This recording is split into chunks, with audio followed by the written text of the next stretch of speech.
আরে হোক, আল্লাহ যেন সবাইকে জান্নাতবাসী করে, তাদের দুনিয়াবি যত ভুল ত্রুটি আছে সব কিছু যেন আল্লাহ তাআলা মাফ করে দেয়।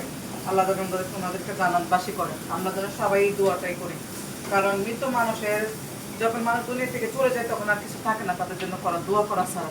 আমরা শুধু ওনাদের জন্য এখন শুধু দোয়াই করবো। এই আর কি। গরম পড়ছে, বেশি করতেছি না, 4-5টা করতেছি। ওই যে লইট্টা শুটকি বলে না, লইট্টা শুটকি।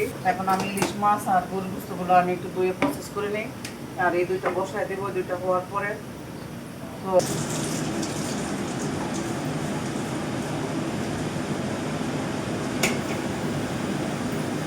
তো বসায় দিচ্ছি, ইলিশ মাছ প্রায় বসায় দিচ্ছি।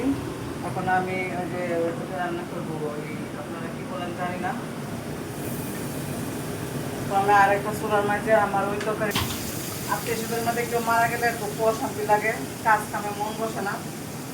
একবারে কি উল্টা পাল্টা কথাবার্তা মুখে আসে, আর কাজে কামে আমার মন বসে না। রান্না বাড়াও সেদিন উল্টো হইব, হলুদ মরিচও বেশি দিয়ে ফেলাই, যেন মনটা পড়ে থাকে ওইদিকে। আছে না একটা জিব্বা, তো জিব্বা রান্না করতেছি। কি রান্না করবো আমার মাথায় কিছু আসতেছে না। ইলিশ মাছ ফ্রাই করতেছি, সবজি রান্না করছি, শুটকি ভাজি করছি, আর জিব্বা রান্না করতেছি। তো যেটা খাবে না খেলে নাই, আমার কিছু করার নাই।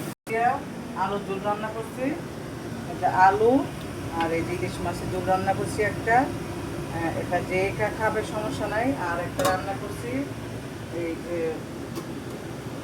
জিব্বা আছে না, গরুর জিব্বার যে ভিতরে একটা থাকে না কাটতে, ওটা আমরা বলি যে কি এটা জানি না।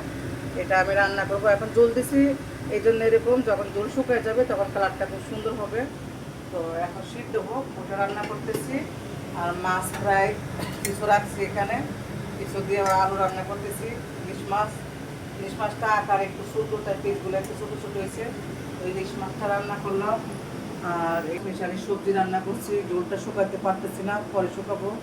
একটা 5 মিশালি সবজি, আর এখানে রান্না করছি একটা সরি শুটকি দিয়ে, লইট্টা শুটকি দিয়ে আলু দিয়েছি একটা, আর পেঁয়াজ রসুন বেশি করে দিয়ে রান্না করছি। তো রান্না আমার এই আমি